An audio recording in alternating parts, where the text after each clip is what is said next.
ljudi, nije sve izgubljeno. Kako su se naši borili u ona vremena, borit ćemo se mi u ova. Život je borba, budućnost pripada nama, pobjednicima.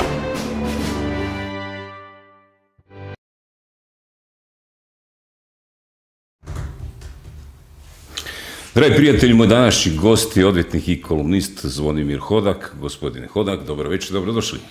Dobro večer. Evo, Hrvatska je u zadnje vrijeme postala pravi Eldorado za novinare, tema koliko vam srce može poželjeti. I to je jedna sočnija od druge. Evo. Ne samo za novinare, nego i kolumniste. Ali ne samo za kolumniste, nego i za komuniste. Na koje mislite? Ove koji vladaju Hrvatskom. Da, ovi koji skreću pozornost sa poroda raznih zanimljivih pjevačica. Upravo tako. Da. Dobro, ajmo najprije sa pitanjem kondicionala. Hoće li biti u Hrvatskoj, odnosno hoće li se u Hrvatskoj dogoditi, ili se možda već događa početak Bartolomejske noći u pravosuđu? Pa dogodio se već. Sama percepcija koja danas prati hrvatsko pravosuđe je prava katastrofa. Gore ne može biti. Ovo što se sad dogodilo ovih dana, o čemu se pričalo, pisalo kontinuirano za vrijeme trajanja procesa Mamića, Zdravku Mamiću i ekipi u Osijeku, o tome se šaptalo, o tome se nešto i pisalo, međutim ovo što je danas bjelodano izašlo u javnost, to je jedan, ja bih rekao, udarac maljem u glavu hrvatskog pravosuđa. Većina ljudi koji razmišlja po staroj latinskoj poslovici lege artis, to nije dovoljno. Za sve ovo što je rečeno trebaju činjenice i dokazi. Hrvatsko pravosuđe ima jednu stvar koja je, mislim, specifično hrvatsko. U komunizmu smo uvijek imali princip in dubio pro reo, što znači da u slučaju bilo kakve sumnje sud uvijek mora suditi u korist okrivljenika. Uvijek. To je princip. Znači, moraš suditi u korist okrivljenoga ako su dokazi sumnjivi, ako nisu konkretni, ako nisu egzaktni. Sad dolaskom hrvatskog pravosuđa na štih, da se tako izrazim, stvari se malo izmijenile. Taj stari latinski princip in dubio pro reo je zamijenjen nečim drugim. To se zove skup indicija. Znači, ako postoji jedan skup indicija o nečemu, više indicija, 4, 5 indicija, 2, 3 indicija, onda se te indicije uzimaju kao dokaz.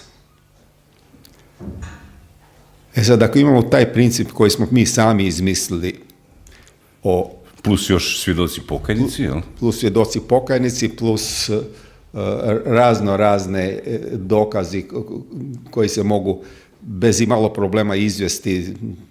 Teško je provjeriti u nekakvom hotelu u Dubaju da li je neko platio račun za nekoga ili tako dalje, to su takozvani konkretni dokazi. Onda je hrvatsko pravosuđe se našlo u jednom velikom problemu. Suđenje Mamiću i drugovima, da tako nazovem, je delegacijom Vrhovnog suda Hrvatske premješteno iz Zagreba u Osijek. Zašto?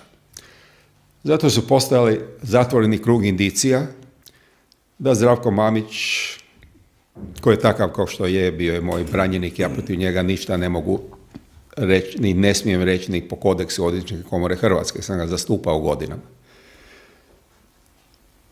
Ali on je čovjek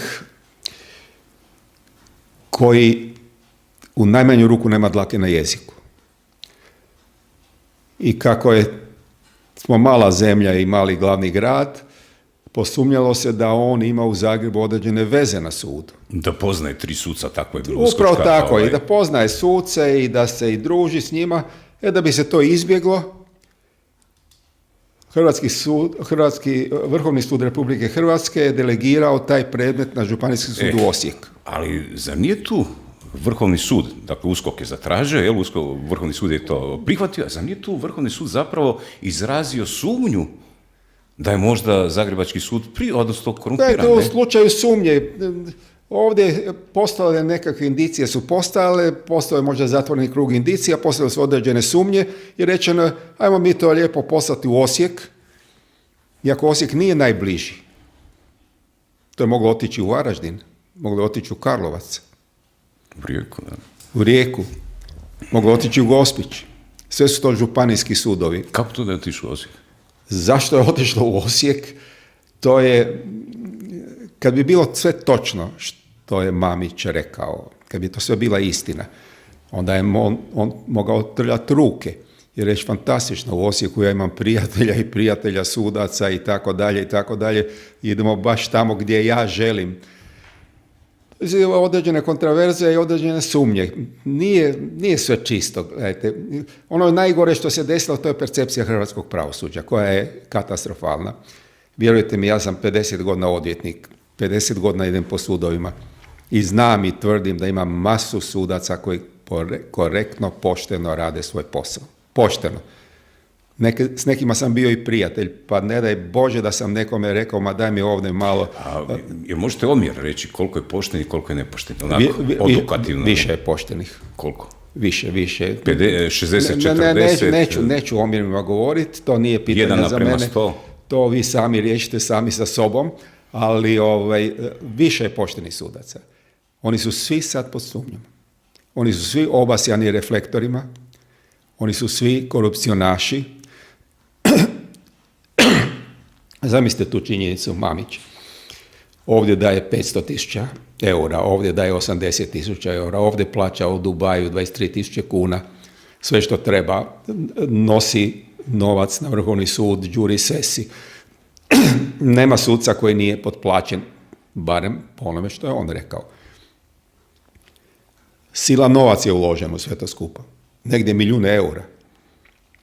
Rezultat. Sve osuđujuće presude. Presuda osuđujuća, Vrhovni sud potvrđuje osuđujuću presudu. Jedan teški paradoks. Divergentnost koja bode u oči, doslovno bode u oči. Uloži toliki novac u nešto, a rezultat nula. Da.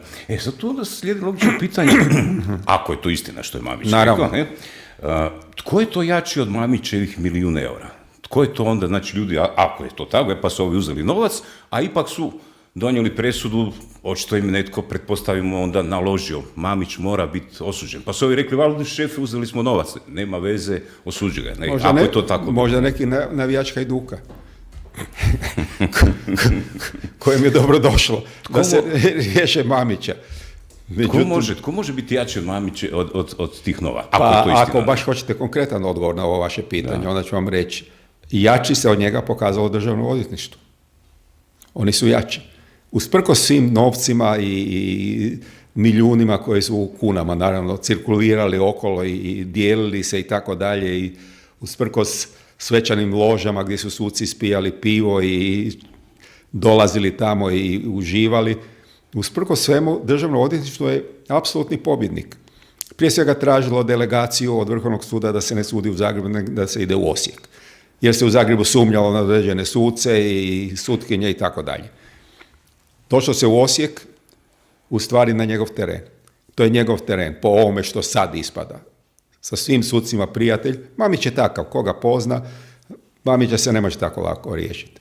On je apsolutno pravi homo balkanikus.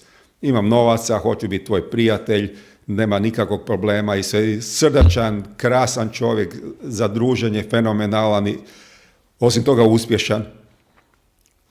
Jedanput dolazi na teren gdje on ima suce za koje on danas tvrdi, naravno, da su to njegovi suci. I usprkos toga što su njegovi suci, usprkos toga što im je svima dao i pogodovao na nekakav nezakonit način, usprkos toga osuđujuće presude koje Vrhovni sud potvrđuje. Tu je Rašomon. A je li moguće da, ako je opet to istina što je Mamić rekao, jel? Da su suci uzeli novac i rekli, ma ko šljivi Mamića, pusti, idemo ga mi izlevatiti za novce. I... Sad gledajte, to je teoretski moguće. U praksi Svi smo mi ljudi, svi smo crveni ispod kože. Komunisti su još crveniji ispod kože od svih drugih. Znači da su ljudi. Teško da će netko dozvoliti da ga neko korumpira i da mu onda odreže kaznu od 6,5 godina. U najgorem slučaju takav sudac bi mu dao 4 godine i 10 mjeseci, da ne mora ići u pritvor, da čeka drugostupanjsku presudu na slobodi. A čim mu da više, 1 dan, 5 godina ili 1 dan više od 5 godina, pritvor je obligatoran. Moraš ići u pritvor. To znači ne samo da mu nitko nije honorirao ono što je on njima dao, nego su se pokazali kao veliki nezahvalnici. Raspon presuda ovisi o tome da li ćeš drugostupanjsku presudu koja se čeka otprilike kao što se ova čekala oko 2 godine ili tako dalje, čekat na slobodi ili u pritvoru. To je velika razlika. Zato se postavlja pitanje zbog čega investirati u nekoga ko ti ne želi pomoći. Ovdje u Zagrebu je bio pritvoren Zdravko Mamić, bio je i njegov brat pritvoren, platili su kauciju i izašli su van. Znači, platiš i zato ideš na slobodu. Ovdje platiš ne da budeš oslobođen, da bi bio oslobođen, nego ti se ne da čak ni ona privilegija da dobiješ kaznu manju od 5 godina. Da se braniš sa slobode. Evo, Mamić sad objavljuje na Facebook profilu cijeli niz zanimljivih nekih objava. Evo sad za Zvonka Vrbana, suca suda Osijek, naziva ga Frutek, ne? Kung Fu Frutek, čini mi se, ne? Pa kaže, veli, tako to objavi, da je odlazio u neki dućan Pierre Cardena, gdje posluju, to je neke firme u Osijeku, Kotex, ne? I da je tamo uzimao novac, odnosno robu bez da je plaćao, pa je to zbog toga optužena jedna voditeljica butika, u toj optužnici stoji da je ona i drugima davala, ne? Dakle, to su onako, tu navodi brojke, ne, to su teške optužbe, ne, osim toga to je lako provjeriti da je li se nešto događalo u tim prostorima, ne, ili recimo ova druga priča o, evo sad ide ta butelja Kvasić, ne, to čini se da se to odnosi na Zvonka Vrbana, ne, odnosno na ovoga, kako se zove taj drugi? Krušni, ne. Kvesić, da. Kvesić su da. Da je on, kaže ovako, samo malo, da je taj Kvesić je čak trebao biti sankcioniran od Državnog sudbenog vijeća temeljem tih nekih optužbi koje Mamić prijava slao, ne? Ali da su Državno sudbeno vijeće odlučilo da je on čist, ne? I sad se tu spominje nekakvi voćnjaci, evo tu za Zvonka Vrbana, da on prijavio 163 kvadrata, navodi ima 7 hektara. Tako pa onda ove neke avionske karte u Dubaju koje, pa tu je onda i supruga od jednog suca kojeg je on navodno, kako veli, evo, za butelja Kvesić, ne, kako ga naziva Mamić, ne, da je suprugu strpao u zatvor, evo, to tvrdi Mamić i da je, dakle, koristio svoje optužbe. Mislim, to su teške optužbe koje iznosi Mamić na... Da, to sam čitao isto, da je suprugu faktički ne u zatvor strpao, nego u bolnicu u liječenje. Da, gledajte, broj tih optužbi je apsolutno velik, apsolutno kompromitira sve zajedno, počevši od Mamića pa do sudaca, do pravosuđa i tako dalje. Uvijek imate dvije struje, jedni će apsolutno povjerovati i čvrsto vjerovati u ono što kaže Zdravko Mamić da je to istina. S druge strane imate drugu vrstu ljudi koji ne vjeruju ništa. Možete im dati ne znam kakve adekvatne dokaze ili čvrste granitne dokaze, oni ne vjeruju ništa. Ko što ne vjeruju da postoji korona, toga nema ništa, to je sve svjetska zavjera, cijepljenje, to su čipovi da nas kontroliraju i tako dalje. Prema tome imamo jednu polarizaciju, jednu divergentnost koja je podijelila Hrvatsku. To je potpuno nevažno. Sve će se raščistiti, ali percepcija o hrvatskom pravosuđu je katastrofalna. To se ne da očistiti, to se ne da riješiti, to se ne da, bez obzira što se dokazalo, većina ljudi, svako onaj koji je izgubio jednu presudu, jedan mali proces na sudu ili smetanje posjeda ili bilo što na sudu, sad je uvjeren da je prevaren. Ali percepcija se temelji na nečemu, ne samo na nekakvim šarenim objavama koje nemaju veze s istinom. Pa i vi sami ste često puta znali nazivati hrvatsko pravosuđe Naravno. kao pravosuđe sa posebnim potrebama i onda ste to argumentirali pojedinim slučajevima. Jesam i danas to mogu argumentirati kad god netko zaželi, ja mu mogu dati argumente kako prema svojim ratnim zločincima postupa Srbija, a kako je Hrvatska.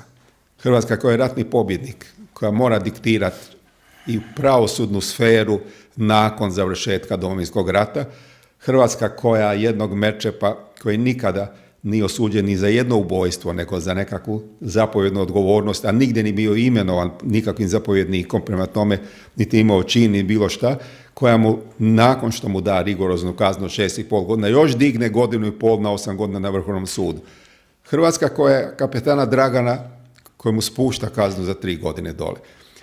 Hrvatska koja dozvoljava Hrvatska je dozvolila da se za ratne zločine u istočnoj Slavoniji sudi u Beogradu. Lovos, ako se sjećate onog slučaja, kad su ljudi natjerani u minska polja, gdje je poginulo 30-40 ljudi u minskim poljima, četnici su okolo sjedili, smijali se i uživali u svemu tome, sudi se u Beogradu. Za nekakvih 29 ili 30 ljudi za koje se moglo tvrditi da su poginuli, to nekakve male kazne su izrečene. Vrhovni sud Srbije je sve te kazne još prepolovio. Tako da je ispalo da su ljudi za jednog čovjeka koji je morao ići u minsko polje i odletio u zrak da bi se ovi mogli smijati, po 6-7 mjeseci se dobivalo. Wow. Prema tome, to je ono što ne vredi kod hrvatskog pravosuđa. Hrvatsko pravosuđe je poltronsko pravosuđe i ako politika, ako Europa, ako Brisel traži da mi svoje ratne zločince, da im režemo glave, mi režemo glave. Naši susjedi, nemojmo opće pričati koliko je bilo u BiH slučajeva da su Hrvati bili po nekim muslimanskim logorima, niko nije odgovarao. Za masu stvari koje se desile u tom Lovosu gdje su ljudi išli u Hrvatskoj, nitko nije osuđen, silovanja i tako dalje. Prema tome ja sam imao svoja konkretna zapažanja iz predmeta koji su u tom trenutku bili živi predmeti koji su se odvijali pred našim očima. Ja sam mogao raditi najobičnije usporedbe i vidio bi da je to velika razlika na štetu Hrvata. A zato jedan dio snosi krivice i odijuma snosi hrvatsko pravosuđe, osobito specijalno Vrhovni sud Hrvatske, koji je svojim drugostupanjskim presudama često puta napravio pravi kaos. Sjetite se onog slučaja na Koronskom mostu, onoga jednoga, upravo tako, kojeg je Županijski sud u Karlovcu 3 puta oslobađao. Sva 3 puta je Vrhovni sud te oslobađajuće presude ukidao, sve dok ga nisu osudili. I sad još mora i financijski obeštetiti upravo tako. Obitelji. Prema tome, na taj način, na taj jedan rigorozan način, baš prema Hrvatima koji su bile žrtve u ovom ratu, koji su bili uopće se nije uzimalo u obzir činjenica da smo mi žrtve i ko je agresor. Sjetite se suđenja 45. godine, u Nürnbergu 46. godine, kako su prolazili agresori. Čekajte, ali zajednički nazivnik ovih slučajeva koje ste naveli jest taj da kada je u pitanju optuženi hrvatski branitelj dobit će maksimalno rigoroznu kaznu, a kada je u pitanju kapetan Dragan, ratnik nekih srpskih vojnih formacija dobit će maksimalno blago. Šta to onda znači? Je li to političko nekako pravosuđe koje u potpunosti sudi sa pozicije interesa nekih srpskih političkih interesa? To je pravosuđe pod jakim utjecajem politike. Ali kakve politike? Jake politike. Beogradske, četničke, jugoslavenske? Ja bih rekao najprije projugoslavenske. Ne četničke, projugoslavenske. Ljudi koji su živjeli u Jugoslaviji, koji ne mogu zaboraviti Jugoslaviju, koji pomalo lagano pate i smizde za Jugoslavijom i nadaju se da bi Jugoslavija mogla uskrsnuti ponovno, da ćemo opet biti svi zajedno od Triglava do Đevđelije. I šta oni sad kupuju neki kredit za ta buduća vremena da mogu reći, evo vidiš, ja sam bio vjeran sluga? Neće doći ta vremena. To su želje koje se nikad više neće ispuniti, da se razumijemo, ali jedna nostalgija je tu, specijalno u pravosuđu je prisutna, ja to vidim po određenim predmetima, činjenicama. Sjetite se samo slučaja Vice Vukojevića koji je mladu muslimanku silovao, ona se htjela ubiti 3 puta zbog tog silovanja i nakon toga popljuvali su ga u Saboru, ljevica, desnica, očaj jedan, bivši sudac Ustavnog suda, silovatelj. Kad su tajne službe BiH, Hrvatske i Švedske utvrdile da ta ženska nikad nije postojala, da se nikad nije ni rodila, nitko se nije ni ispričao Vici Vukojeviću. Nitko. To je stav prema u pravosuđu. U pravosuđu bi u tom trenutku za sve one koji su pljuckali po njemu državno odvjetništvo po službenoj dužnosti ex ofo trebalo goniti te ljude. Ali otkud taj duh jugoslavenstva lebdi on je pravosuđe? čvrsto tu. On, nažalost, je tu. On se povukao negdje. On je prikriven. On je u nekakvoj magli. Onda umre Đorđe Balašević, pa jedan put vidite da sve poludi. Da se ćirilicom šetaju kroz Zagreb, da se pjeva danas ujutro kad otvorim Laganini, to je inače stanica koju ja slušam u autu kad se vozim na posao. Nema teorije da otvorim Laganini, ali da ne pjeva Đorđe Balašević. Ali nema teorije ni da bi se čuo Thompson, a nema teorije ni da se čuje Oliver, nema teorije ni da se čuje Kićo Slabinac, nema teorije čak ni da se čuje Arsen Dedić. Arsen Dedić koji je 1991. godine sa Gabi svako večer pjevao Moja domovina. A za to vrijeme je Đorđe Balašević pisao gadosti o braniteljima Vukovara i nazivao ih je ustašama i hvalio četnike i tako dalje. To je biću Hrvata, hrvatskog naroda. I zato ja uvijek pišem, govorim i tvrdim da su Hrvati poltroni, rođeni poltroni. Tu nema pomoći. Ali njima samo treba doći ili 41. ili 91. ili 71. onda oni skoče. Sad će uskoro doće 2041. vidjet ćete da će se nešto dogoditi u Hrvatskoj. Prema tome... Mislite da to da, ali kažem, hrvatsko pravosuđe je dobilo takav šamar kojeg se ne može oporaviti za daljnjih 10 godina. Dobro, ali sad ako je dakle, to hrvatsko pravosuđe nekako jugoslavensko, s nekim jugoslavenskim duhovima, tako i tako. Protkano jugoslavenskom, okay. Protkano. Dobro, protkano. Ali zašto se onda nafitiljilo na Mamića? Što im Mamić tu sada je problem u toj priči? Sad pokušavam negdje Mamića politički svrstati, ali oni nekako ne mogu ga politički obojati. On je apolitičan. Da. On je čisti jedan čovjek, pragmatičar, ja bih rekao pragmatičar, uspješan pragmatičar. On što odluči, on to realizira. To je talenat. Netko to ima, netko nema. Mamić je to fantastično uspješno napravio sa Dinamom, napravio najjači klub na Balkanu, odnosno na ovim prostorima, kako se to kaže. Bez da se pokaže prstom. Upravo tako. A tome, on je takav kakav je, kome se on zamjerio, zašto se toliko krenulo džonom na njega i zašto on na kraju već ima pravomoćnu presudu Vrhovnog suda koja može njegov odvjetnik pričati što god hoće, ali kakav Ustavni sud, kakav sud za ljudska prava u Strasburu. To je gotova stvar, riješena stvar, osobito nakon svega ovoga što danas čujemo. On je svoj talent realizirao. Ali sad je pokazuje jedan drugi talent, što se tiče PR-a, ovo što radi je prilično uspješno. To je nešto što svi očekuju od njega. On je dao do znanja da će on progovoriti. Sad je pitanje izbora oružja, kako, na koji način izdvojiti iz toga, to je čitave mase, ono što je istina ili ono što je pitanje samo nečije mašte. Kad bi sve bilo istina ovo, onda mi možemo u isti čas donijeti novi zakon i ukinuti hrvatsko pravosuđe. Onda nam hrvatsko pravosuđe više ne treba. Ali tu sigurno ima nešto što je istina i što se može dokazati i što je dokazivo, ako još sad nije dokazano, ali isto tako morate uzeti u obzir da će mnoge stvari otpasti. Pa znate, ako je nešto to, znači ako on kaže da je podijelio 1.000.000 eura, a ako se ispostavi da je podijelio 500.000, To je dovoljno da bi se nešto trebalo to stresti? su aproksimativne cifre s kojima se olako barata.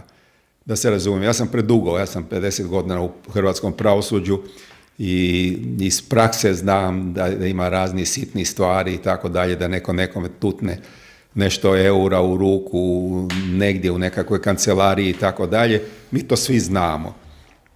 To nije specijalitet hrvatskog pravosuđa, to je specijalitet Hrvatske države. Birokracije u općinama, potvrdu, trebaš hitno građevinsku dozvolu. To nije nešto na čemu mi možemo graditi bilo što, ali ne smijemo ni zanemariti i reći da toga nema. Ali pravosuđe je specifično. Pravosuđe je Mislim, oni se bave poštenjem, njihov zadatak je biti pošteni, jel? Zato su plaćeni. Da, ako vam pravosuđe ne vrijedi, pravosuđu sve ovisi o pravosuđu. Ako vi nemate povjerenja u sudove, ako nemate povjerenja u tužioce, ako nemate povjerenja u ljude koji vode hrvatsko pravosuđe, onda ste došli do kraja. Onda ste pred samim ponorom. Jer onda više ne vjerujete ništa. Opet vam kažem, koliko je pametnih, dobrih, poštenih presuda napisano, koliko god hoćete. Sve to sad, na to pada jedan odijum, nakon svega ovoga što je Zdravko Mamić ovih dana rekao i što ja gledam te komentare, 80% ljudi njemu vjeruje. I više od 80%. I niko se ne pita da li on napravio kazneno djelo. Kazneno djelo davanja mita je vrlo kažnjivo. Možete godinama sjediti u zatvoru ako vas uhvati da ste nekog podmitili. On to otvoreno priznaje. Prema tome znači da mu je voda došla do grla. Da je sad bank. Ili ja ili on. A šta ima sad ako je osuđen? Ima više... Ima on vjerojatno svoje varijante. On je prepametan. A šta može bježati u Paragvaj i promijeniti plastičnu operaciju lica i to je jedno što mu preostaje. Pa Paragvaj nije loša ideja. Paragvaj ne izručuje nikoga. Ali je problem što ima i Urugvaj. A to je jedna i ta ista država. Ima COVID i uvid, jel? To se zove Paragvaj ili Urugvaj, a ljudi misle da su to dvije države, to je jedna država. Da. On je očito došao do zaključka da sve ono što, ajmo opet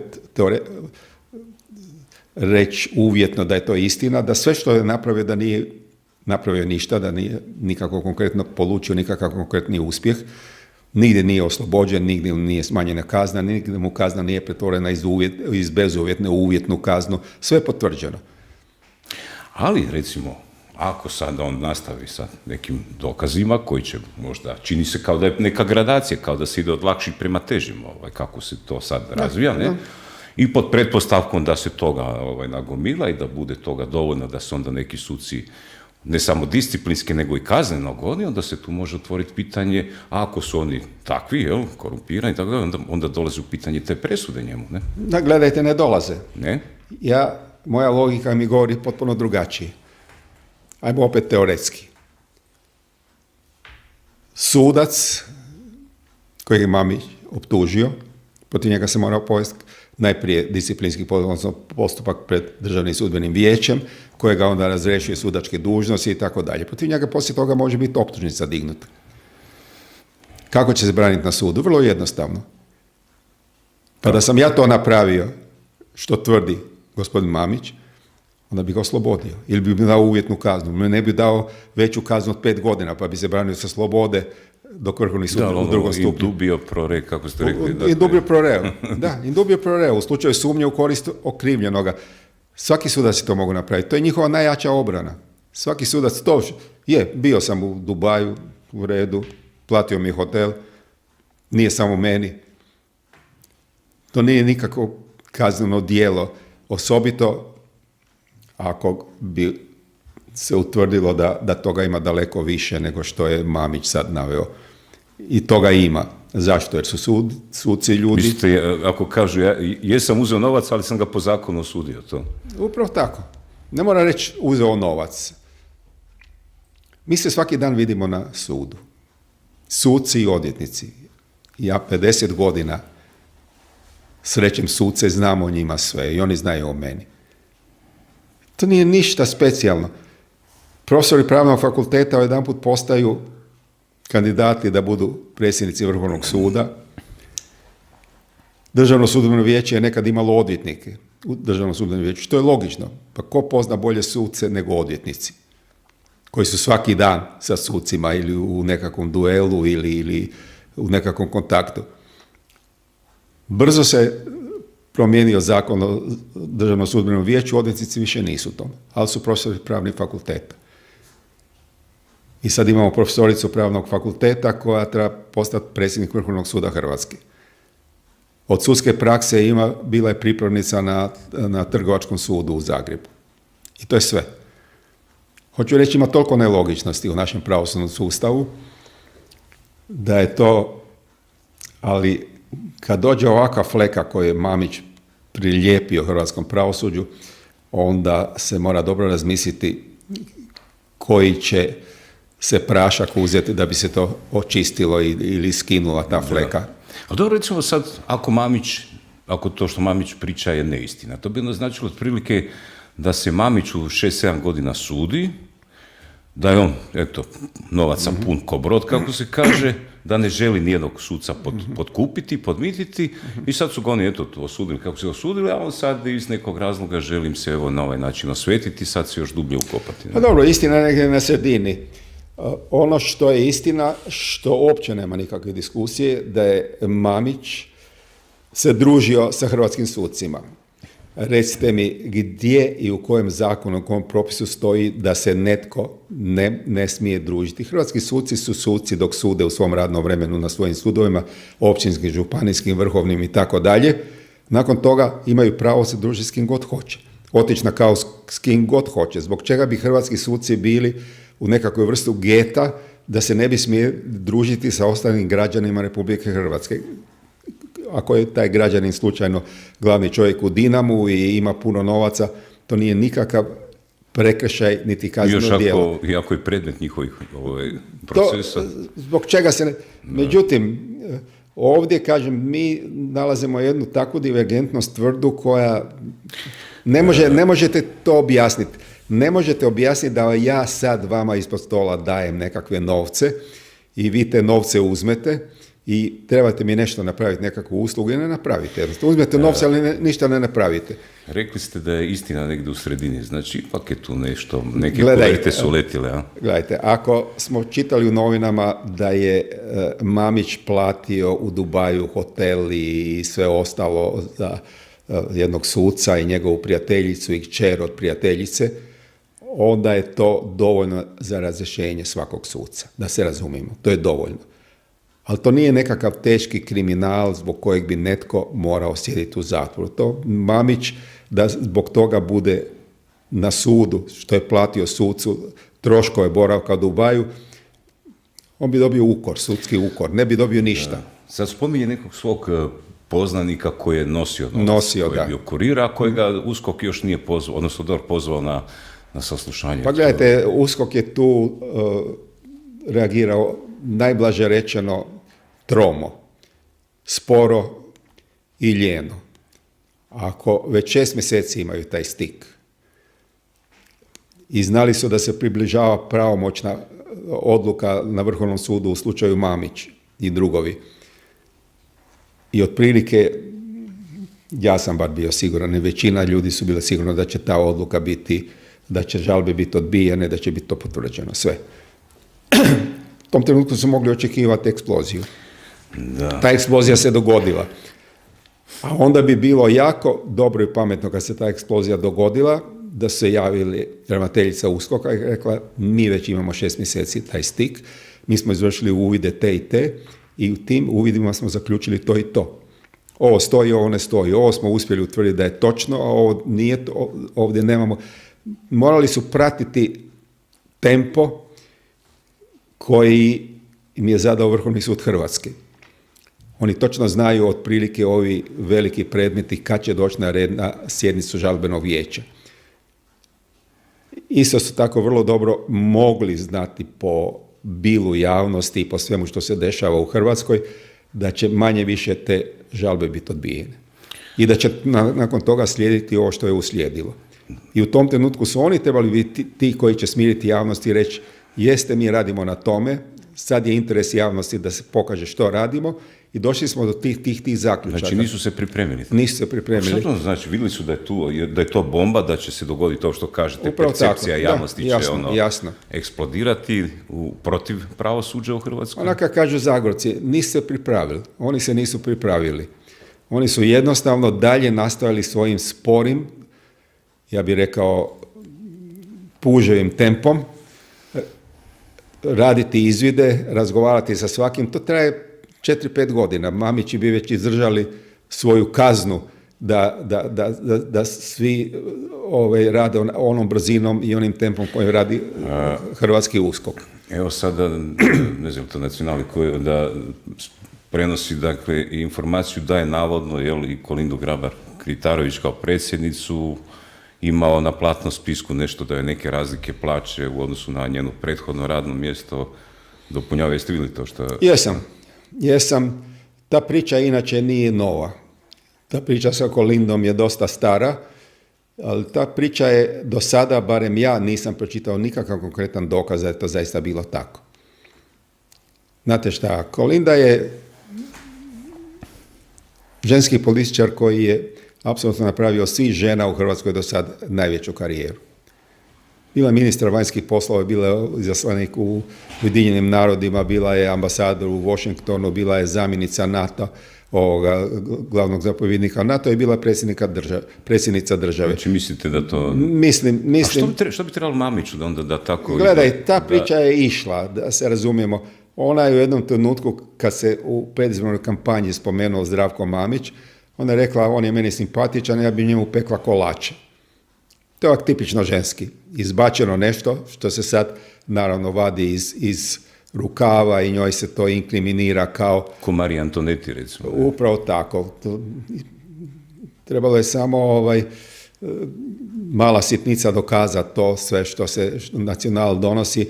Nacional su dobre novine, da se razumijemo. To je jedan dobar tjednik koji ima samo jedan mali problem, ne može se sastati sa istinom. To im je problem. Da.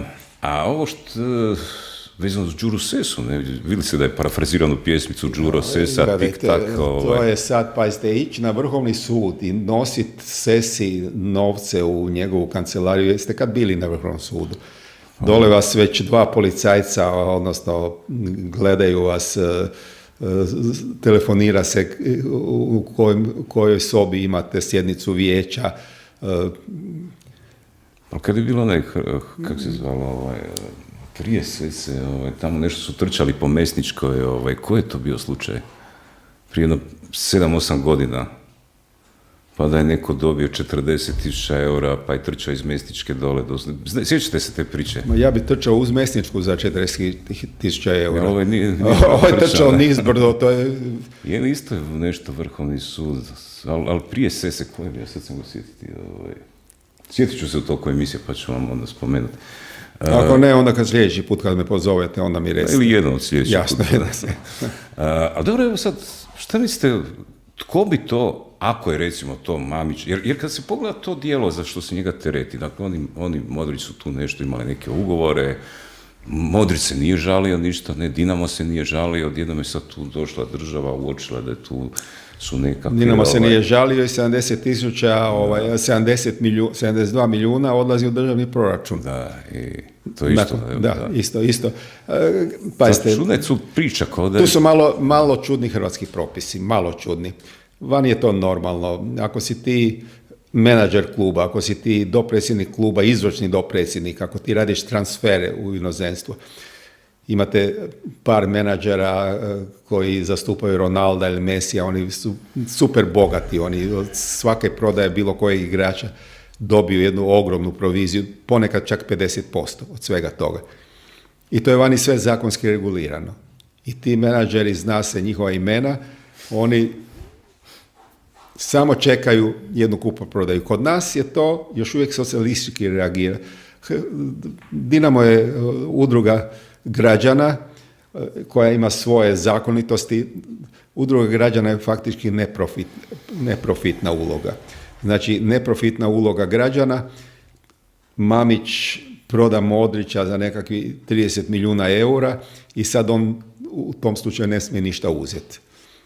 On je uzeo, on je napravio deal sa Modrićem, na koncu to je u presudi utvrđeno na koji način i tako dalje, i Lovren i Modrić.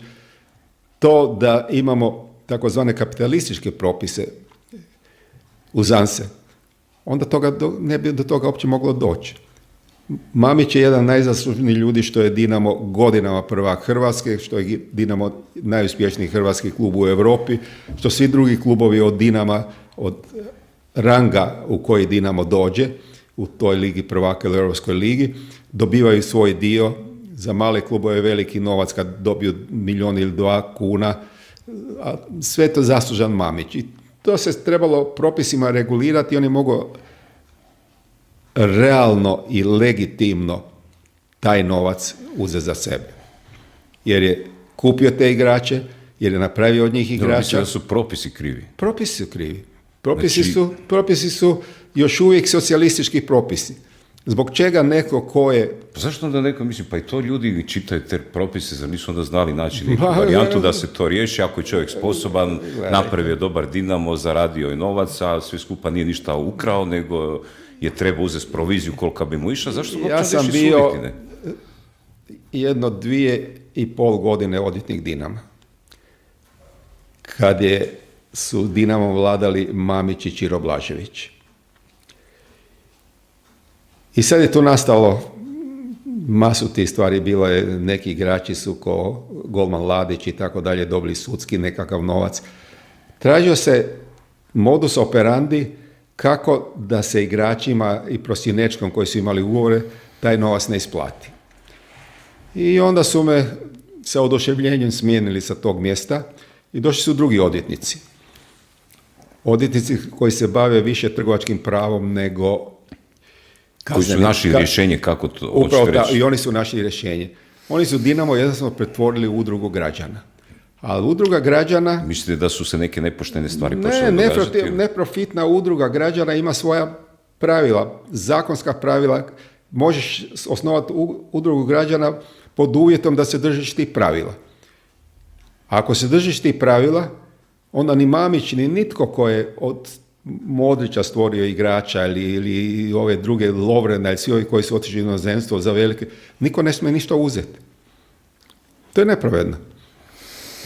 Pa dobro, je li Mamić onda po nekoj Božoj pravdi kriv ili nije kriv za to što ga se Gledajte, po ljudskoj pravdi je kriv. Je li ukrao novac? Šta mislite? Gledajte, to zbilja mu to ne mogu ulaziti. To, da li je to krađa ili nije krađa, to je traženje rupe u zakonu koji je sam rupičast, ima rupa koliko god hoćete. I on je našao te rupe u zakonu. On je napravio jedan apsolutno veliki klub za hrvatske razmjere, uspješan klub koji je 100 milijuna eura u stvari zaradio za Hrvatsku i za Dinamo. I sad, mjesto da mu se omogući da u skladu sa određenim propisima i pravnim pravilima dobije onoliko kako zaslužuje, kako to menadžeri na zapadu dobivaju, on je možda napravio neke transakcije, u tim transakcijama je nešto ostalo njemu. Da je Dinamo klub, kao što su klubovi na zapadu, što je Bayern, Tottenham, Manchester United, Manchester City i tako dalje, Juventus, onda bi to sve bilo klubskim statutom riješeno. Točno bi se znalo koliko njemu novaca pripada, koliko mu ne pripada. I on ne bi na ovakav način trebao bilo što uzimati za sebe. A međutim, pošto mi još uvijek živimo u nekakvoj vrsti socijalizma,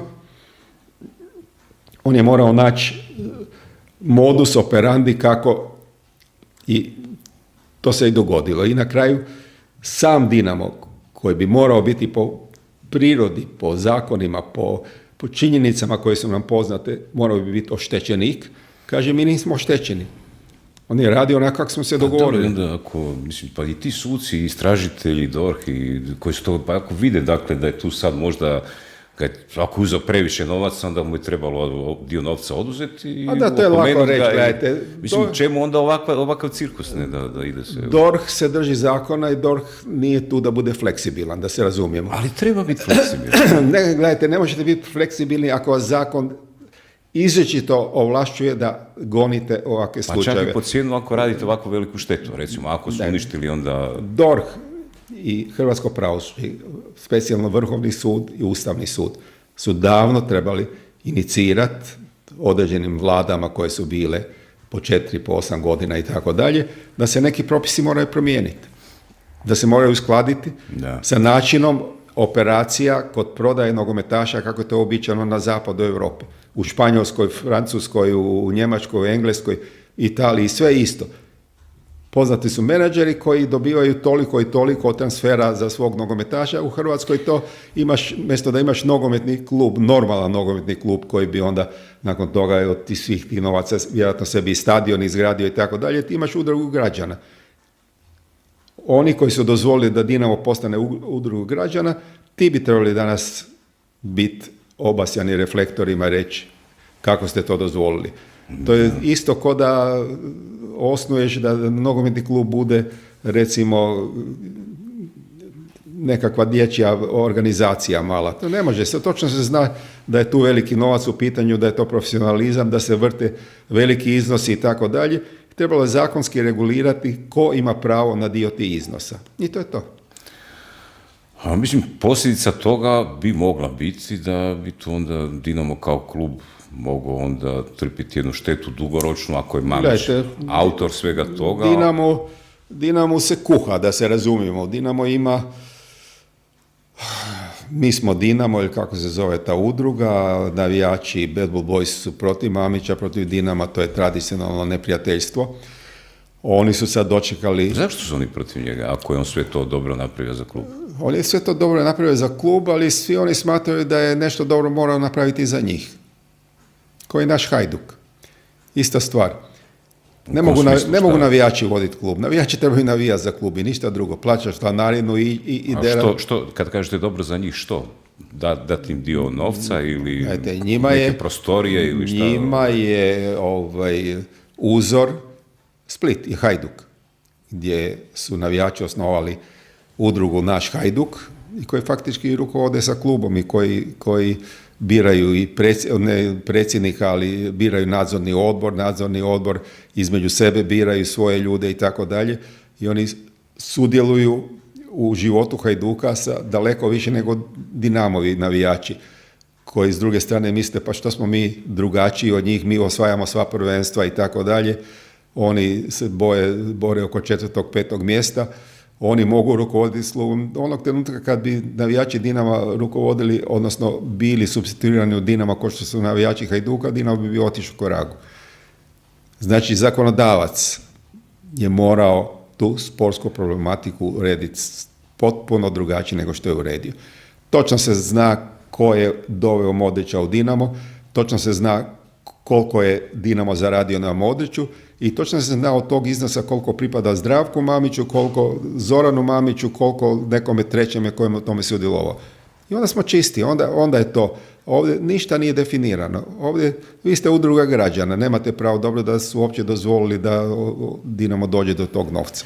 A recite li ima tu onoga i političkog dijela, ono što smo ranije rekli da taj neki duh jugoslavenstva lebdi hrvatskim pravosuđem, pa recimo, ako se sjetimo za vrijeme Jugoslavije, Dinamo je uvijek bio simbol nekakvog hrvatskog nacionalizma. Pa onda ako je Dinamo pobjeđivao, stadion je bio pun mladih ljudi koji su izvikivali ne samo Dinamo nego i Hrvatska i uvijek se sprečavalo da Dinamo osvaja. Što je jako ljutilo Vladimira Bakarića, recimo. Je li imali nečega i Bakarić danas? je lijepo rekao i to je otvoreno rekao, on je nije puno govorio, ali je lijepo rekao za nas u CK je najljepše kad Dinamo 5. i 6. Onda nema nacionalizma, nema euforije, nema uzvikivanja parola i tako dalje, a kad se bori za prvo mjesto, veli to je jako loše.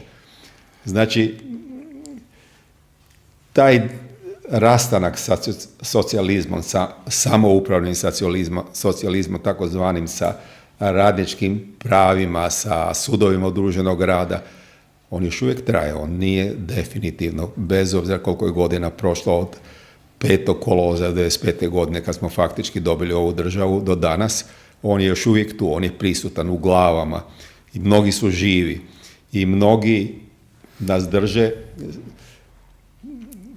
Šta da vam kažem, da kad uvezete stari auto iz Njemačke, Hrvat i Slovenac, da trošarinu za stari auto Hrvati plate 35 puta veću nego Slovenac. Znači, jedan i drugi uvezu stari auto, jedan stari Mercedes, odete u Njemačku, imate i tamo koliko god hoćete. Uvozimo Slovenac plati 35 puta manju trošarinu od Hrvata. Da. Znate šta je to? To je socijalizam, to je klasičan slučaj ostatka. Dobro, ali ovo Dinamo, je li moguće, evo sad Dinamo, baš onak dogodio se jedan, kako bi rekao, hollywoodski obrat, ne, znači Mamića osudili, a Dinamo zabije 3 komada, a Tottenhamu, spektakularna povijesna pobjeda, ravna iz 67. Kad... To je recidiv komunizma. Šalim se. Dinamo je tako 67. godine pobjedio Eintracht iz Frankfurta, tamo je izgubio 3-0, u Zagrebu je dobio 4-0 i Stjepan Lanza je odigrao utakmicu života i tako dalje, poslije pao na glavu ili rebar. Sad se desilo, opet taj recidiv se desio sa Tottenhamom. 2-0, 3-0, tamo je bilo 3-0, 4-0.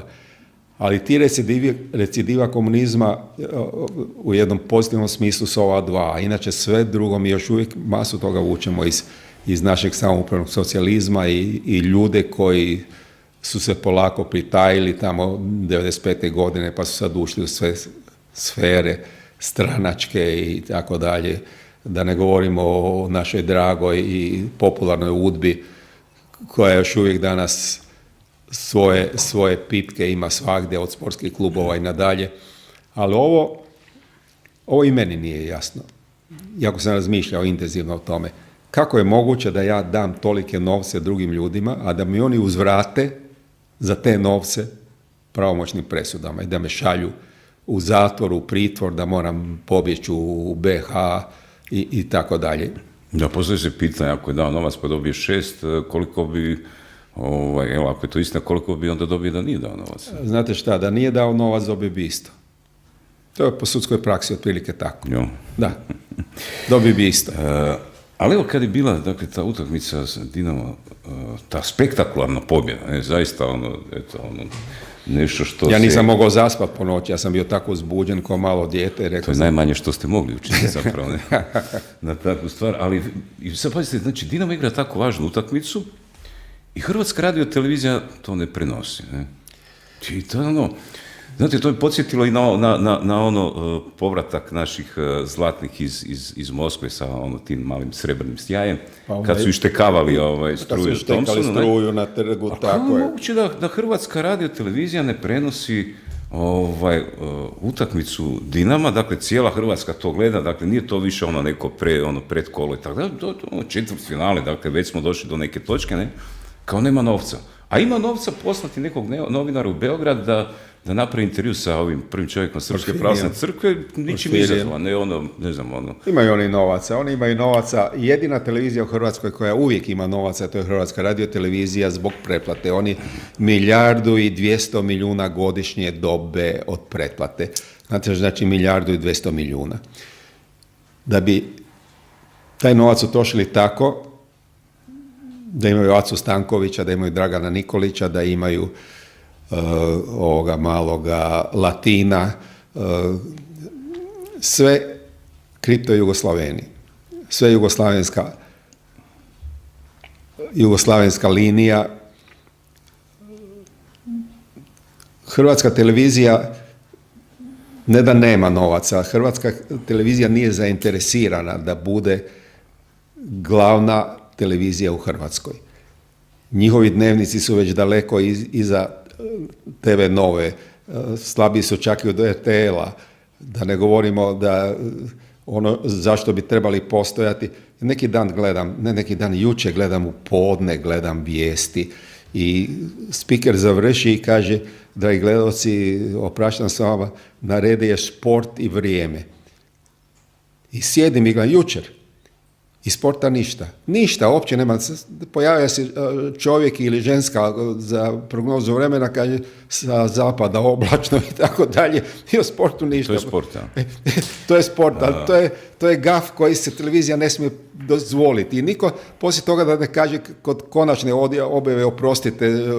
Nikom ništa, ne? Nikom ništa. A vidite, Hrvatska radiotelevizija, javni servis, znači morala bi otvarati teme od interesa javnosti i na neki način predstavljati, zagovarati ono što javnost smatra da je i ona se i zove Hrvatska radiotelevizija. Godišnjica smrti prvog hrvatskog predsjednika, Hrvatska radiotelevizija htjela emitirati onaj film gdje se tamo ismijavaju sa Tuđmanovim Lešom na Mirogoj, dolaze neki pa kradu i tako dalje, ne?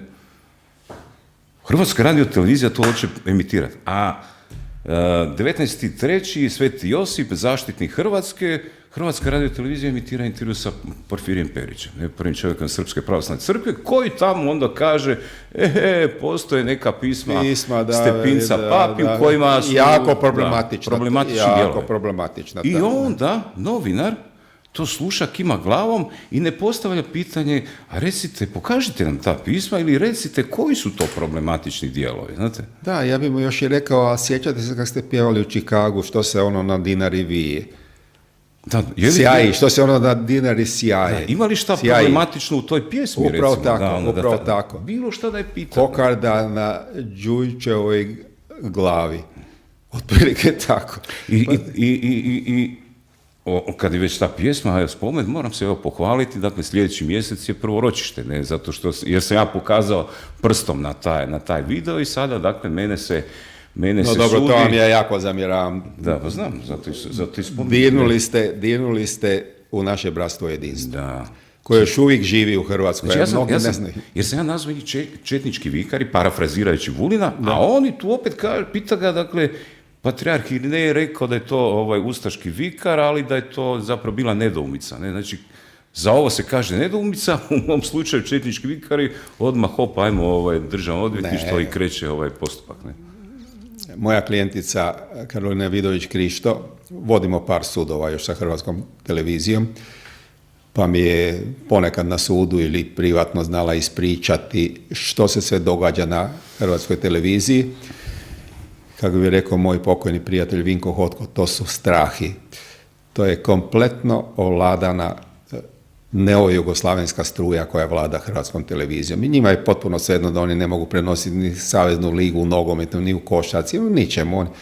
Oni jednostavno sav novac koji imaju troše na razne svoje sulude ideje, bratstva, jedinstva, nedjeljom u 2 elitni termin već godinama drži Aca Stanković sa svojim gostima koji su apsolutno neobjektivni, nostalgični, žale za Jugoslavijom. Sve je to nekakav liberalizam, ali sve podsjeća previše na žal za propalom državom. A vidite, u tom intervju novinar je postavio pitanje, dakle, ako novinar postavlja pitanje, to je zapravo pitanje stav Hrvatske radiotelevizije, odnosno uredništva. Ne, nije on sam pisao tamo. Svi ćemo kleknuti. Bili početak izmirenja bio ako bi hrvatski biskupi i papa došli pred Jasenovac i tamo kleknuli pred Porfirije. I priznali odmah da je u Jasenovcu poginulo 700.000. Sad, kad sam čuo to pitanje, palo mi na pamet, što mislite, je li moguće da je zapravo pravi glavni urednik Hrvatske radiotelevizije taj Porfirije Perić, ne? Nije. Ja sam se raspitao, nije. On je možda glavni savjetnik, ali nije glavni urednik. Ne bi mu to dozvolili ovi koji su tu. Sadašnje rukovodstvo te televizije, koje je vrlo rigorozno nastupilo, recimo, prema Karolini Vidović Krišto i preko noći je dobila otkaz i sa 4 djece ostala na cesti. Nakon što je sud pravomoćno vratio nazad na sud, niko je se nije ispričao. Oni koji su sudjelovali u njezinom izbacivanju na ceste su dalje ostali urednici, svi su na svojim mjestima. Vi imate ova večernja emisija, kak se zove, na kraju, koja je vrlo popularna. Otvoreno. Otvoreno, tako je, Otvoreno. Urednik Otvorenoga je Denis Latin. koji se istakao na Facebooku, na svom zidu i napisao je ovako. Objavio je sliku Franje Tuđmana, a slika je kao Marka, objavljena Marka, Franjo Tuđman na slici, ispod toga tekst, Marka je povučena iz opticaja, jer korisnici nisu znali na koju stranu trebaju pljunuti kad je zalijepe. To je fora bila s Titom u Da, Jugoslaviji. ali to je, i on je dalje urednik Otvorenoga, on odlučuje ko će gostovati na Otvorenom, zato i vidite koji su to drugovi svaki puta i drugarice. Umjesto da je u isti čas izletio sa televizije, ali Karolinu Vidović Krišto su izbacili dok si rekao keks. Pa vi često odgovor na evo, upravo ovo što ste sad zapravo u jednoj formi izrekli, se krije, često pišete tu rečenicu svojim tekstovima, pas si liže jaja zato što može. Znate. Mislim da je to dobrim dijelom Nikad nisam tako rekao, ja sam uvijek rekao, zašto pas liže svoja jaja? Da. Zato jer može. Malo drugačije formulirano. To je proširena forma. Da. Tu sad se postavlja pitanje, a šta mi? Ne? Šta sad mi Hrvati? Ne? Mi sad tu recimo u ovom slučaju, oko Stepinca, tu je hrvatski episkopat treba reagirati, ne? Ne. Mislite da nisu trebali? Ma kakvi, hrvatski episkopat. Jedno veliko razočaranje. Od Uzanića nadalje, to su sve ljudi skloni kompromisu, dobroti, Porfirije i onaj Pavao prije i ovi iz Crne Gore, to su svi njihova braća i tako dalje. Jedini koji se ne ističe tim pastoralnim načinom razmišljanja i dobrotom prema drugima, to je biskup iz Siska. Vi ste Košić, jel? Tako je, Vlado Košić. On je jedini i on je nekakva crna vrana, odnosno crna ovca među svima njima. Ovi svi skloni su kompromisu koje ja zovem jednostavno truli kompromis. Mjesto da im se kaže u lice koliko vjerskih objekata je srušeno i devastirano za vrijeme 4-godišnjeg rata od 1991. do 1995. godine, da se vidi koliko je ljudi pobijeno, koliko je svećenika pobijeno, 405 djece je poginulo u niko od tih svećenika ništa to ne kaže. Ništa, oni su jednostavno za bratstvo i jedinstvo. Pa znate, crkva se bavi nekakvom mistikom života, nekakvim mističnim tajnama i božanskog svjetonazora, duha svetoga i tako dalje. I sad dogodi se situacija, tu se nešto malo zatresla zemlja i gotovo na svim crkvama, uključujući prvostolnicu u Zagrebu, su križevi popadali. Ne? Znate, sad ako se bavite mistikom, kako to objasniti? Teško je tu ne vidjeti nekakvu simboliku. Teško je, mislim, samo, kako bi rekao, najtvrđi ateist bi nerado rekao, pa to je slučaj. Teško je ne vidjeti da je to znak. Da, i kako znak. Sad, jer vidite, za bilo kakvu, kako bi rekli, političku promjenu u zemlji potrebna je najprije ta duhovna promjena, ne? Znači, sve od tuda počinje, ne? Našoj crkvi priznajem da je, zahvaljujući našoj crkvi, kroz 45 godina hrvatski narod opstao. Zahvaljujući crkvi, ali zahvaljujući ljudima kao što je bio kardinal Kuharić. Ovo poslije toga, otkad smo dobili državu, naša crkva je jednostavno, ja bih rekao, mlaka. Ne vodi, ispustila je ruku svog naroda i ne vodi ga tamo gdje ga treba voditi. Pogledajte neke istupe u javnosti naših biskupa. Bolje da ih ne imenujem. Tako da crkva više nije uzor. Crkva više nije. Crkva je ta koja je držala kompaktnost Hrvata od 45. do 91. godine. Držala ih je na okupu. Bila je sama proganjana. Danas je dio establishmenta, danas je dio jedne, neću reći odnarođene klase, ali ona je danas izgubila ono što je uvijek trebala imati kod Hrvata da vodi, da je prva, da je u prvim redovima, da su biskupi, ko što je bio pokojni kardinal Kuharić, riskirali i da budu sami zatvoreni, da budu proganjani i tako dalje, ali su bili sa svojim narodom. Današnja crkva je jednostavno izgubila to značenje koje je imala kod Hrvata i to je jedan od najvećih hendikepa koji nam se desio od kad smo dobili državu. Evo svi... Uzmite samo Bleiburg i reagiranje naše crkve nakon što je nekakav biskup u Bleiburgu nakon denunciranja iz Hrvatske da su to same ustaše i da je to fašizam i da je to nacizam i tako dalje, sami Goebbels i Hitleri iz Hrvatske dolaze u Bleiburg, nije mrdnula ni malim prstom da stane na stranu ljudi koji su išli u Bleiburg da bi se poklonili žrtvama koje su se tamo dogodile.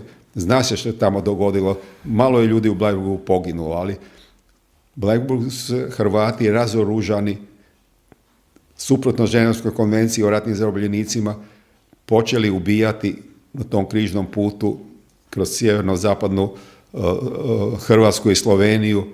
Masu jama je ostalo, puno ljudskih kostura i ljudi su išli izraziti svoj pijetet, svoje žaljenje što se to desilo. To je apsolutno tipični ratni zločin.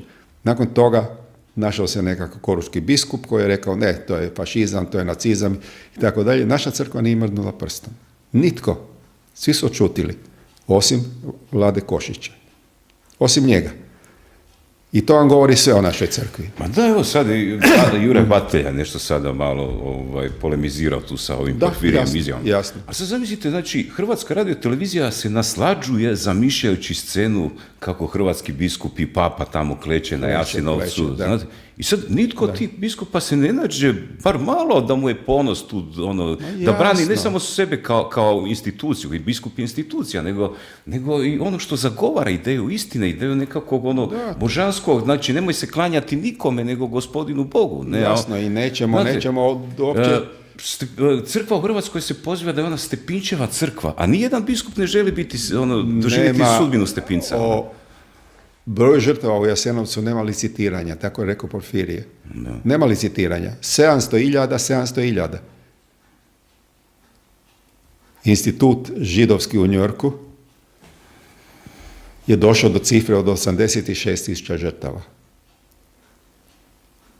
U Hrvatskoj već sad utvrđeno da je 74.000 falsificiranih mrtvih u Jasenovcu.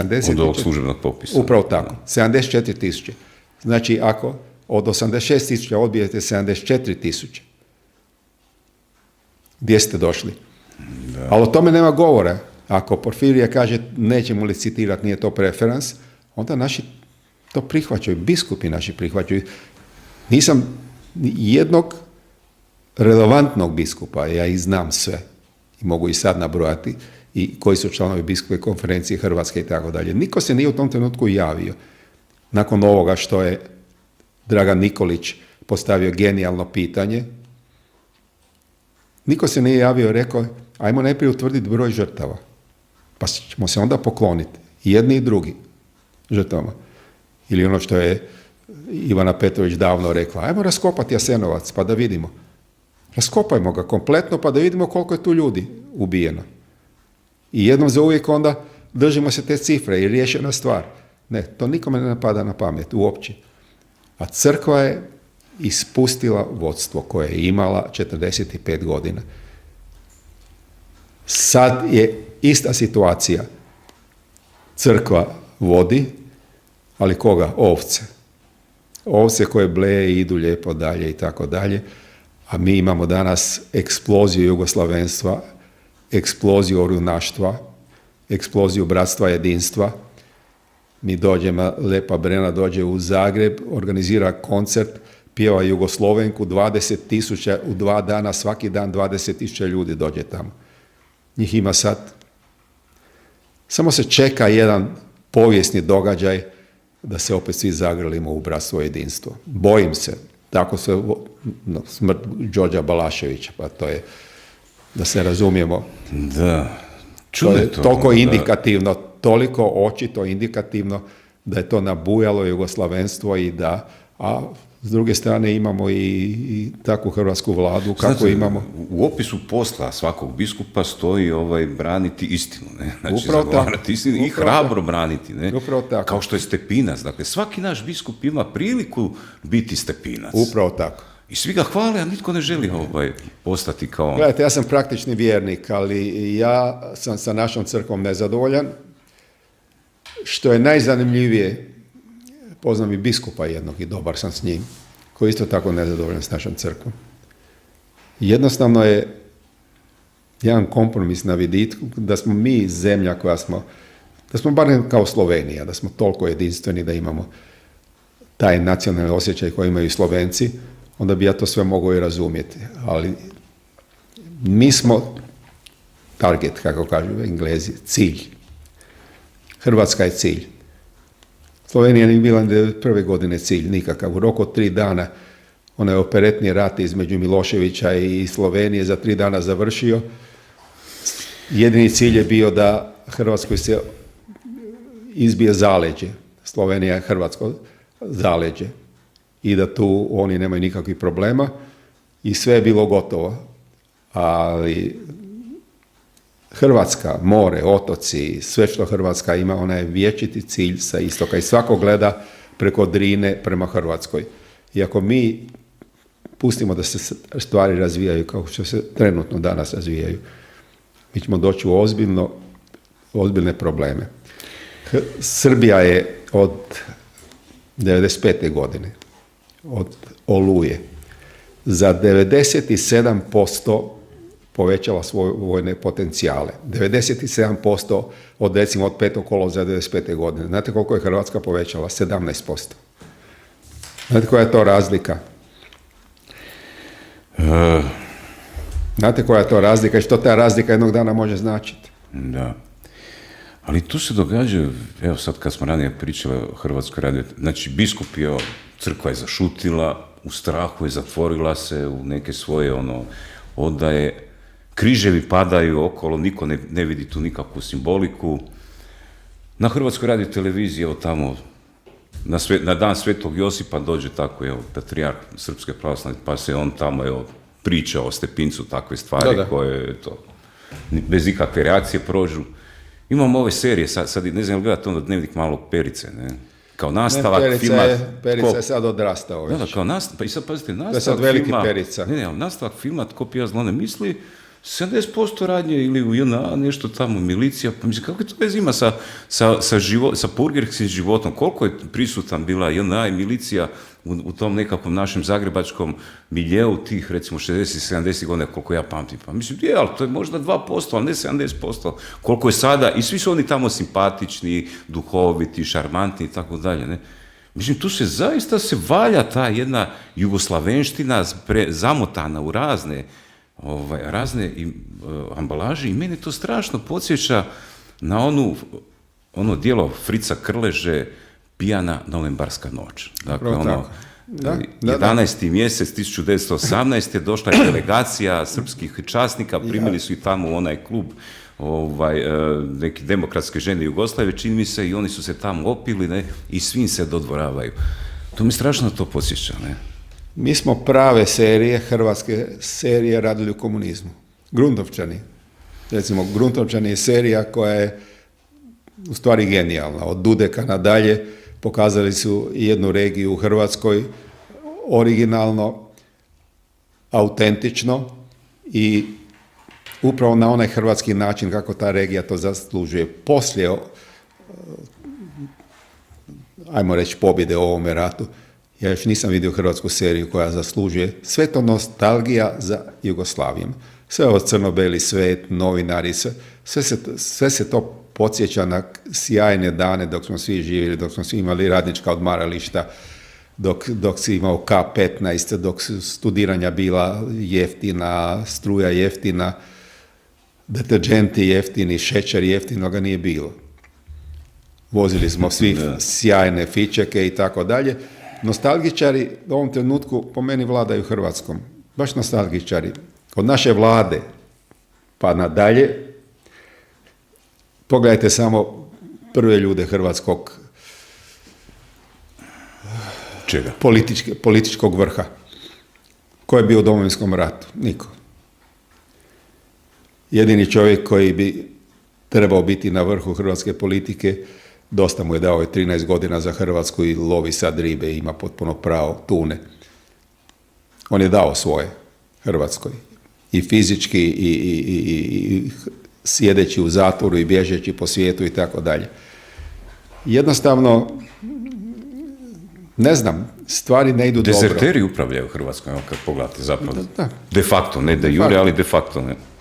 Mi imamo, ne možete uopće o Plenkoviću govoriti nešto, da je Plenković čovjek koji ne bi trebao biti predsjednik hrvatske vlade. Upravo takav čovjek bi morao biti predsjednik hrvatske vlade. Intelektualac, govori 5-6 jezika, elokventan, izvrstan taktičar, izvrstan strateg, što god hoćete.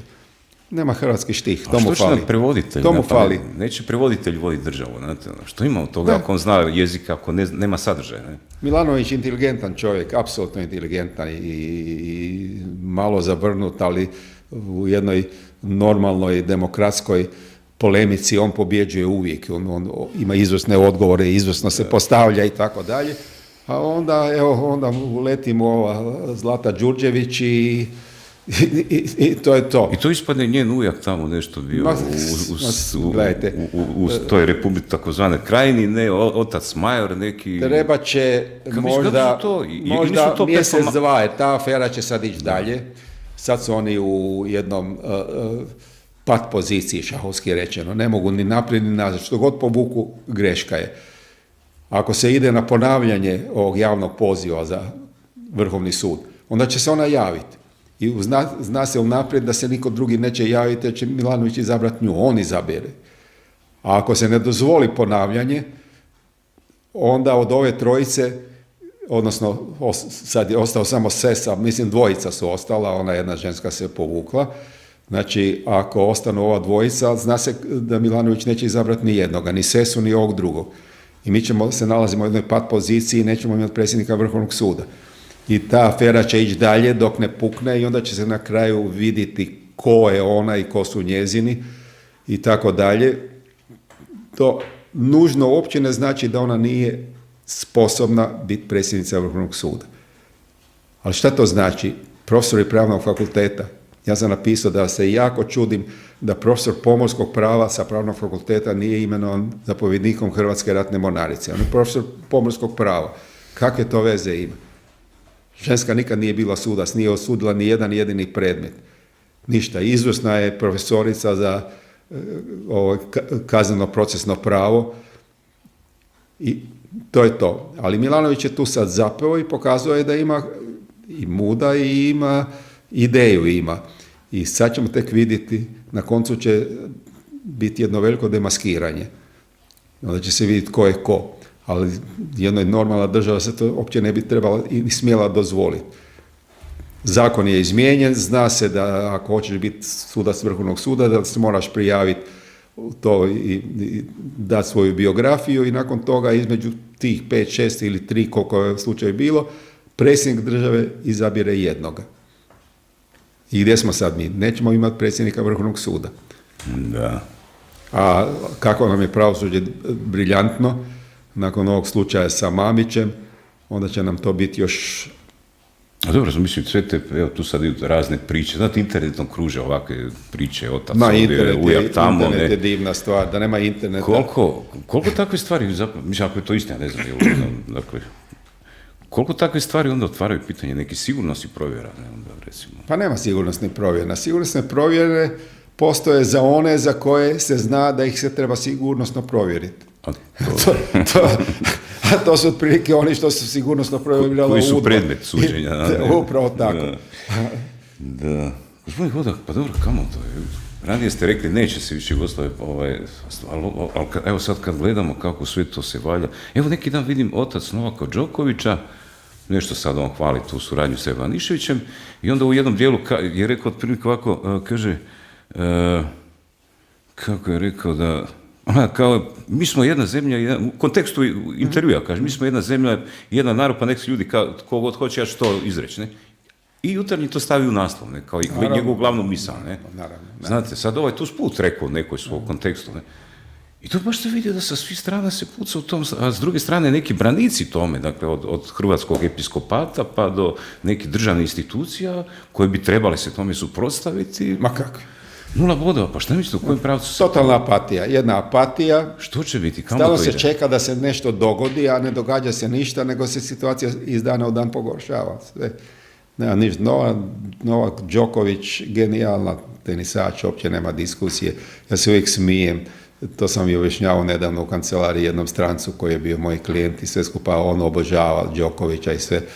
I veli kako Srbi imaju dobrog tenisača. To je to sve točno, samo njemu nitko nije Srbin od roditelja. Kako nije? Ja kažem, otac mu je Crnogorac, mama mu je Hrvatica, on je Srbin.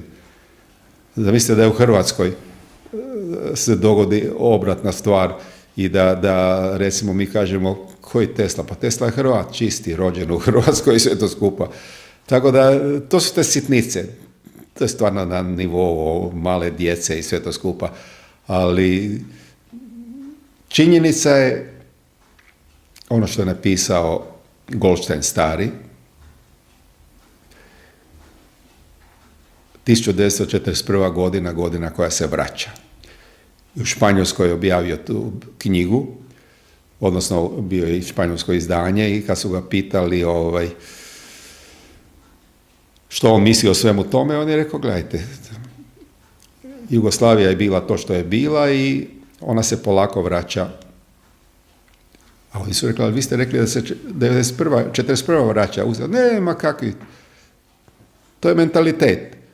Ali Jugoslavija će se vratiti. Šta sad, rekli ste da nema šanse da će se vratiti, sad citirate neko ako kaže da se vratiš, šta mislite? Citiram Slavka Goldsteina, koji je bio silno je bio uvređen i sve to skupa, što njegova kandidatura za akademika Hrvatske akademije znanosti i umjetnosti nije prošla. I onda je napisao knjigu da je godina 41. koja se vraća, ja bih rekao da se vraća 45. pomalo. Sve više i više, Hrvata je sve manje i manje, doduše sve više i u Irskoj, i u Novom Zelandu, Australiji, Kanadi i tako dalje. Hrvatskoj sve manje. Njihova mjesta zauzimaju oni koji još uvijek, ne da pate, ali u glavi mi je Jugoslavija. Dobro, šta mislite, hoće se to vratiti ili neće se vratiti, ali nešto dogoditi? Na dijelu je jedna jaka struja, rekli u Dalmaciji jedna bura, jedan apsolutno Neverin. Pogledajte, iz dana u dan vi imate dokaza koliko. Gledajte sad, svaki dan u bilo kojem ja kupujem 3 ili 4 novine dnevno zbog svoje kolumne, svaki čas sad je nastala nekakva potjela za ratnim zločincima u Hrvatskoj. Ovi koji nisu procesuirani. Evo, jučer su uhvatili opet jednog ratnog zločinca koji je tamo pobio nešto i gdje nikad imena i prezimena, bez imena i prezimena. Kad naš ratni zločinac nekoga, kad ga uhvate, onda mu se zna i u koju školu išao, kakav je đak bio u 1. razredu i ko su mu roditelji, kao i onaj mali jadnik, nesretnik koji je pucao pred Banskim dvorima. Drugi dan su sve znali, koliko ima iz gimnastike, koliko iz matematike i tako dalje. Ovdje svaki čas je uhićen hrvatski državljanin zbog ratnog zločina u periodu, naravno, od 1991. do 1995. godine. Navodi se zločin, navodi se koga je ubio, na kojem je to mjestu bilo, ali bez imena i prezimena. Da, evo neki dan u Krnjaku bila neka pucnja u dvorištu, navodno da je taj koji ušao sa autom Kalašnikom, pale rafal, prijetio, psovao ustašku majku, a on je navodno to pripadnik srpske nacionalne. Dobro, ali nije on kriv što su tamo ustaše bile, on se razljutio jednostavno. Ustaše... Da. Ne zanimljivo, ustaše. Kamo to ide? Šta možemo da očekivati? Ide loše. Dokle? Ne znam dokle. Gdje je ta donja granica? Ne znam dokle, jer tolerancija i strpljenja u širokim, kako bi se to nekad reklo u komunizmu, širokim narodnim masama je sve manje i manje. Korona pritišće, posla nema, ljudi jedva proživljavaju, ne nose maske, što je najgore, da svi nose maske, bilo bi nam fantastično, ali mnogi nose maske još od 1995. godine, pa još nisu skinuli. Tako da je, loša je situacija, nije dobra situacija u Hrvatskoj i ako ne obračunamo s tom koronom i sa tim virusom što prije, mogu bi biti sve više ekscesa. Evo u Americi u zadnjih 30 dana treći masovni, jučer ili danas je čovjek ubio 10 ljudi. Dođe u shopping centar i izvadi 2 pištolja i puca i ubije 10 ljudi. Uhvatili su ga živoga na kraju krajeva. I sad ne znaju da li je to zločin mržnje ili je to islamski terorista, on se zove Abdullah, ali oni ne znaju, policija ne može iz prezimena vidjeti da li je to islamista ili je to možda slavista. Možda fundamentalista, da. Da. Dobro, gospodin Hodak, hvala vam lijepo na gostovanju. Nismo se dugo vidjeli, baš mi je drago da smo Vidimo malo se opet spriječali. negdje u svibnju. Vidim da ste lijepo uredili sve to, baš me iznenadilo, to dugo nisam vidio, nisam dugo bio ovdje. Nisam bio već 15 dana ovdje. Napredujemo u svakom pogledu. Evo, hvala što imam na gostovanju. Hvala vama. Dragi prijatelji, evo moram još samo prije kraja reći, dakle, za ovu našu knjigu Oživjela Hrvatska, svi vi koji ste se predbilježili, pošto smo imali zadnji podcast u srijedu, a u međuvremenu se pojavila ova knjiga, ne znam jesmo li sve onda obavijestili, dakle, svi koji ste predbilježili, a nismo vam poslali, javite, dakle, da vam pošaljemo knjigu Oživjela Hrvatska, koja je možda i jedan vrlo učinkovit lijek za ovu jugoslavenštinu o kojoj smo pričali u večerašnjoj emisiji. Dakle, vidimo se za 48 sati ili malo manje. Mogu ja isto to.